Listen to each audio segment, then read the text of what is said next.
सभी चिंतनशील बंधुओं को मेरा अभिवादन। मेरे चैनल अमृत विचार में एक बार फिर आप सभी का हार्दिक स्वागत है।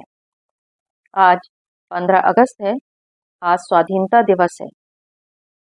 स्वाधीनता, स्वतंत्रता या आज़ादी एक छोटा सा शब्द है, लेकिन इसके लिए हजारों देशभक्तों का लहू बहा है।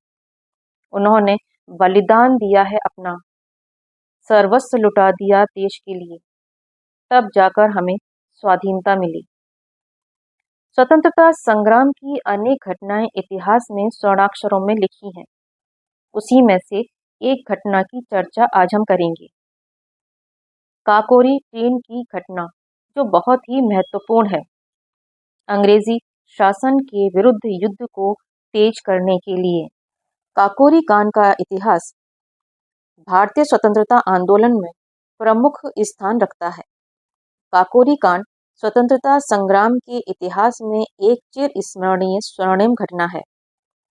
इसकी पूरी योजना पंडित श्री राम प्रसाद बिस्मिल ने बनाई थी।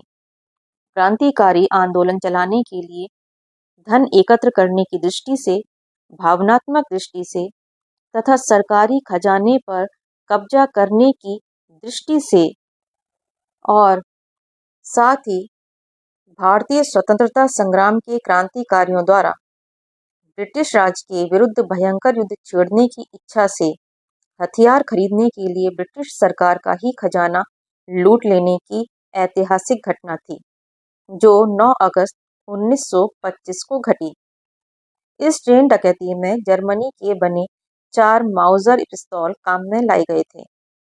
इन पिस्तौलों की विशेषता यह थी कि इनमें बट के पीछे लकड़ी का बना एक और कुंदा लगाकर राइफल की तरह उपयोग किया जा सकता था। काकोरी ट्रेन डकैती 9 अगस्त 1925 की रात को लखनऊ से 16 किलोमीटर दूर काकोरी शहर में हुई थी। यह स्वतंत्रता संग्राम का हिस्सा रही है।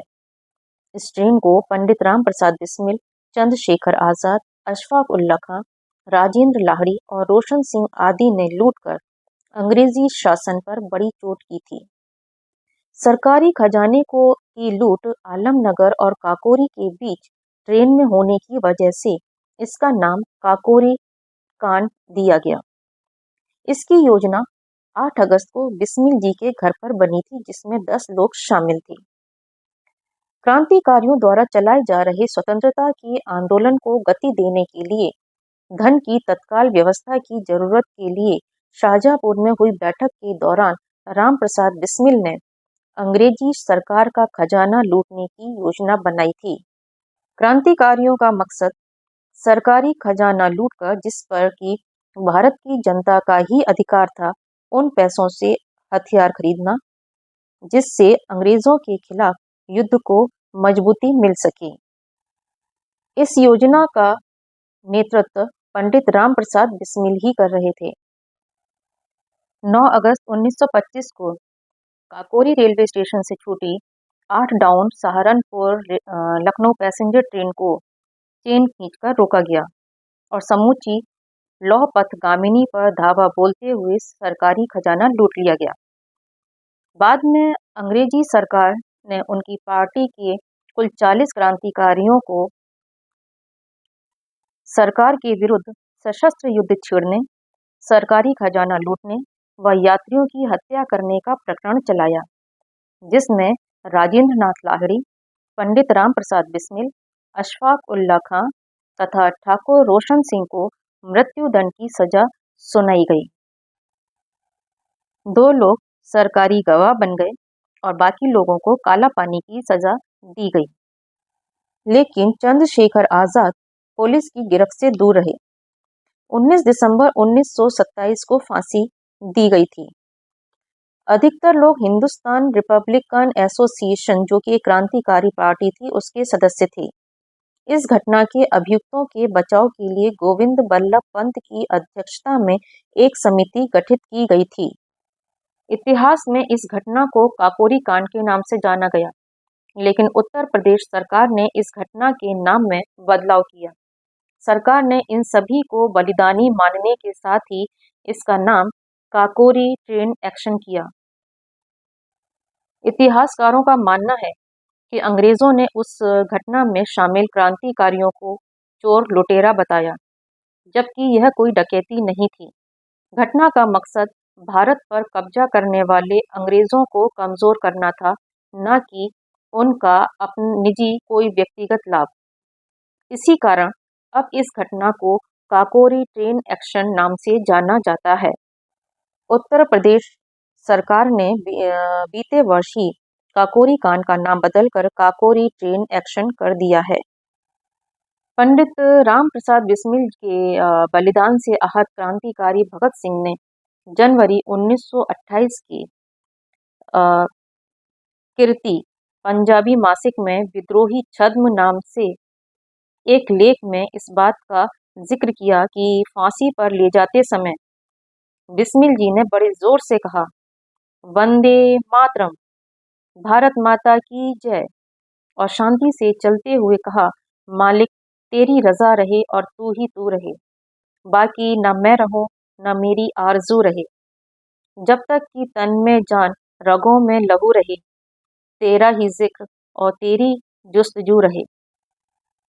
फांसी के तख्ते पर खड़े होकर आपने कहा, I wish the downfall of British Empire, अर्थात मैं ब्रिटिश साम्राज्य का पतन चाहता हूँ।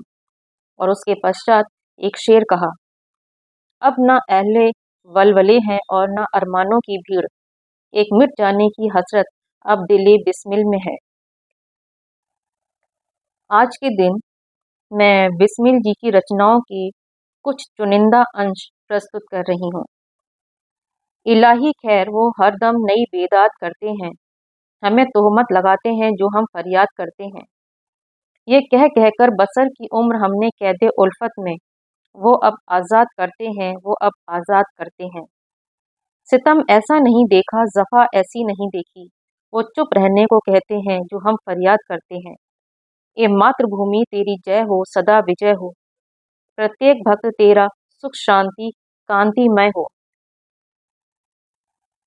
अज्ञान की निशा में, दुख से भरी दिशा में, संसार के हृदय में तेरी प्रभा उदय हो। दिल फिदा करते हैं, कुर्बान जिगर करते हैं, पास जो कुछ है वो माता की नज़र करते हैं। खाना वीरान कहाँ देखिए घर करते हैं, अब रहा अहले वतन हम तो सफ़र करते हैं। जाके आबाद करेंगे किसी वीराने को, दुनिया से गुलामी का मैं नाम मिटा दूंगा, एक बार ज़माने को आज़ाद बना दूंगा। बेचारे गरीबों से नफरत है जिन्हें एक दिन में उनकी अमीरी को मिट्टी में मिला दूंगा। हिम्मत को ज़रा बांधो, डरते हो गरीबों क्यों, शैतानी किले में अब मैं आग लगा दूंगा। हे मातृभूमि तेरे चरणों में शीश निभाऊं, मैं भक्ति भेंट अपनी तेरी शरण में लाऊं। माथे पर हो चंदन, छाती पे तू हो माला, जिव्या पे गीत तू हो मेरा, तेरा ही नाम गाऊं। देश की खातिर मेरी दुनिया में ताबीर हो, हाथ में हो हथकड़ी, पैरों में पड़ी जंजीर हो। सर कटे फांसी मिले या कोई भी तदबीर हो, पेट में खंजर दुधारा या जिगर में तीर हो, चर्चा अपने कत्ल का अब दुश्मनों के दिल में है, देखना है ये तमाशा कौन सी मंजिल में है। कौम पर कुर्बान होना सीख लो ए हिंदियो, जिंदगी का राजे मुजमिर खंजरे कातिल में है। न चाहूं मान दुनिया में, न चाहूं स्वर्ग को जाना, मुझे वर दे यही माता, रहो भारत पे दीवाना। करूं मैं कौम की सेवा, पड़े चाहे करोड़ों दुख, अगर फिर जन्म लूं आकर तो भारत में ही हो आना। धन्यवाद।